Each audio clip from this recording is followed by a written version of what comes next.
ఈరోజు ఎప్పుడైనా నాకంటూ ఒక ఇబ్బంది వస్తే ఈ జిల్లాలో అడిగేది ఆయన ఒక్కడికే ఫోన్ చేసి అడగటం. ఎందుకంటే చెప్పదలుచుకుంది కుండబద్దలుగా చెప్పటం, నిజాయితీగా చెప్పటం, తమ్ముడు నువ్వు తప్పు చేసావని చెప్పటం, లేదు తమ్ముడు నువ్వు పోయే మార్గం బాగుందని చెప్పటం, ఎంకరేజ్ చేయటం రాజకీయాల్లో సర్వసాధారణంగా ఉండదు. దాన్ని నేను వివేకానంద దగ్గర చూశాను, తర్వాత శ్రీధర్ అన్న దగ్గర చూస్తున్నా. అందుకే అన్నోళ్ళు పిలవలేదని ఎదురు చూశాను. ఎప్పుడు పిలిచినా రావడానికి మేము సిద్ధంగా ఉన్నాం. ఎందుకంటే వాళ్ళతో కొంత నడిస్తే నేను కొంతైనా నేర్చుకోగలను. తప్పకుండా అన్న ఆధ్వర్యంలో ఈ ప్రాంతం బాగా అభివృద్ధి చెందుతుంది. మాకు రాజకీయాల్లో ఈ లెక్కలు చూస్తుంటే అన్న స్పీడ్కి మేము పరిగెత్తగలమా అనిపిస్తూ ఉంటుంది. ఎక్కడ చూసినా డెవలప్మెంట్, ఎక్కడ చూసినా అభివృద్ధి. ఎప్పుడు సెక్రటరియట్లో కనిపించిన ఒక ఫైల్ కట్ట. నేనే ఒక్కడనే, వాళ్ళు ఇద్దరు. ఇప్పుడు మీ రూరల్ నియోజకవర్గం 2 ఎమ్మెల్యేలు, మీకు 2 ఎమ్మెల్యేలు పని జరుగుతుంది ఇక్కడ. అన్ని నియోజకవర్గంలో ఒక ఎమ్మెల్యే పని జరిగితే ఈ నియోజకవర్గంలో 2 ఎమ్మెల్యేలు పనిచేస్తున్నారు. నిజంగా ఈ నియోజకవర్గ ప్రజలు చాలా అదృష్టం.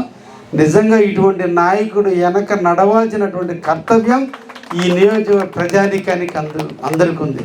ఎందుకంటే అభివృద్ధి పనులు ఒకవైపు, సంక్షేమ పనులు ఒకవైపు, వీటన్నిటికీ కలగలిపి వ్యక్తిగత బంధాన్ని మంచం మీద పొనుకుని ఎలికిల్లా పొనుకుని ఆలోచిస్తున్నప్పుడు ఇబ్బంది అంటూ వస్తే నాకు శ్రీధర్ అన్న గిరన్న అండగా ఉన్నారనే నమ్మకాన్ని మీకు కల్పిస్తూ నిరంతరం కూడా కంటికి రెప్పలాగా కాపాడుకున్నటువంటి సోదరులు దొరకటం మీ అదృష్టం.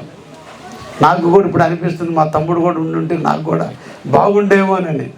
నిజంగా మిమ్మల్ని అందరినీ కూడా అభినందిస్తూ వారిని ఆదరిస్తున్నారు, అభిమానిస్తున్నారు, గౌరవిస్తున్నారు, హక్కును చేర్చుకుంటున్నారు.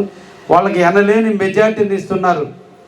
5 సంవత్సరాలలో ఒక్కసారి మనం ఓటేసిన ఓటుకి 5 సంవత్సరాల పాటు అన్నదమ్ములు ఇద్దరు కూడా రోడ్ల మీద తిరిగి ఉదయం లేచి నుంచి సాయంత్రం వరకు ఎక్కడో ఒక దగ్గర. వాళ్ళకి ఇంకా సినిమాలో చూస్తుంటాం, ట్రైన్లో పోయేవాడికి ఊగుతూ ఉంటేనే అన్నం తినాలని. వీళ్ళు ఖాళీగా ఉండలేరు.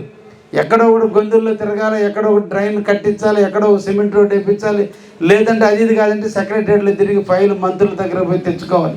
బహుశా సీఎంకి ఎక్కువసార్లు కలిసిన ఎమ్మెల్యేలు ఉన్నట్టు వీళ్ళిద్దరే ఉంటారు.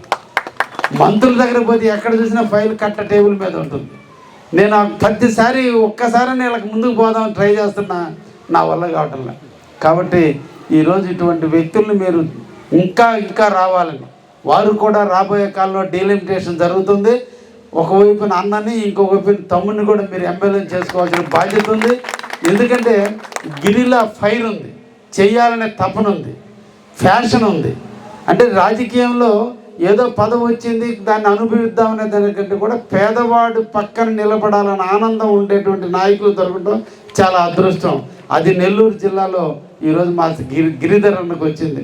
కాబట్టి మీరందరూ కూడా ఒక మంచి నాయకత్వంలో ఉన్నందుకు మిమ్మల్ని అందరినీ కూడా అభినందిస్తూ, ఇటువంటి ప్రోగ్రాంకి నన్ను పిలిచి నన్ను హక్కును చేర్చుకొని నన్ను గౌరవించినందుకు ఈ 3 డివిజన్ల ప్రజానీకానికి అందరికీ కూడా ధన్యవాదాలు తెలియజేస్తున్నా.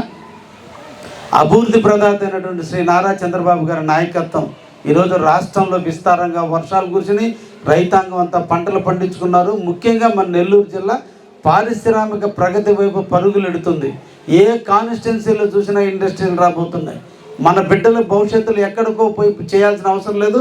మన ప్రాంతంలోనే ఉద్యోగులు వచ్చేదానికి ఈరోజు నడుం బిగించి మన ముఖ్యమంత్రి గారు చేస్తున్నారు. భవిష్యత్ నాయకుడైనటువంటి లోకేష్ గారు ఈ చిన్న వయసులోనే ఒకవైపున ఎడ్యుకేషన్ వ్యవస్థని, ఇండస్ట్రియల్ వ్యవస్థను తీసుకుంటూ క్యాడర్కి అందుబాటులో ఉంటూ సంస్థాగతంగా పార్టీని ముందుకు నడుపుతూ సమర్థమైనటువంటి నాయకత్వంలో రాబోతుంది ఈ రాష్ట్రం. అందరం కూడా మనం వాళ్ళని అభిమానించాలి. నిద్రలేసి దేవుడికి మనం దండం పెట్టే టైంలో కూడా ఈ రాష్ట్రంలో ఇంకో కొంతకాలం పాటు లోకేష్ గారు, చంద్రబాబు నాయుడు పరిపాలనలో ఈ రాష్ట్రం అభివృద్ధి చెందుతుంది. కాబట్టి వాళ్ళిద్దరూ చల్లగా ఉండాలి. వాళ్ళిద్దరు చల్లని నీడలో ఈ రాష్ట్రం అభివృద్ధి చెందాలని మనందరూ కూడా కోరుకోవాల్సిన అవసరం ఉంది. గత 5 సంవత్సరాల రాక్షస పాలన చూసాం. మళ్ళా కనువిప్పులో ఎక్కడో దగ్గర కన్ను రెప్పపాటు తప్పు జరిగితే మళ్ళా భవిష్యత్తు అంధకారమైన పరిస్థితి ఉంది. కాబట్టి ఆనందంలోనో కష్టాల్లోనో బాధల్లో కూడా ఎప్పుడు కూడా కన్ను రెప్పపాటులో కూడా తప్పు చేయకుండా కంటికి రెప్పలాగా తెలుగుదేశం పార్టీని, బీజేపీ, జనసేనని కాపాడుకునేటట్టుగా అందరూ ఉండి మన ప్రాంతాన్ని అభివృద్ధి చేసుకుందామని మనసారా మిమ్మల్ని అందరినీ కూడా కోరుకుంటూ, నేను చాలా చిన్నవాడిని, నన్ను మీరు అందరూ కూడా వచ్చి ఆదరించి నన్ను హక్కును చేర్చుకున్నందుకు సర్వదా మీకు ధన్యవాదాలు తెలియజేస్తూ ముగిస్తున్నా. Thank you. మొట్టమొదటిసారిగా మన నెల్లూరు జిల్లాలో క్యాన్సర్ సంబంధిత సంపూర్ణ వైద్య సేవలు ఇప్పుడు మన మెడికవర్ హాస్పిటల్ నందు అందుబాటులో. అత్యాధునిక సాంకేతిక పద్ధతులలో దక్షిణ భారతదేశపు మొదటి హాల్సియన్ రేడియేషన్ మిషన్ తో క్యాన్సర్ కు రేడియేషన్ చికిత్స, నిష్ణాతులైన వైద్య నిపుణులు, మెడికల్ సర్జికల్ రేడియేషన్ ఆంకాలజిస్టులు, న్యూక్లియర్ మెడిసిన్ ఫిజిషియన్ అన్ని వేళలా అందరికీ అందుబాటులో. అన్ని రకాల క్యాన్సర్ చికిత్సలను డాక్టర్ ఎన్టీఆర్ వైద్య సేవ పథకం ద్వారా నిర్వహించుతారు. మరిన్ని వివరాలకు 086135003551 సంప్రదించండి. Medicover cancer institute, NH5, Chintareddypalem cross road, Nellore.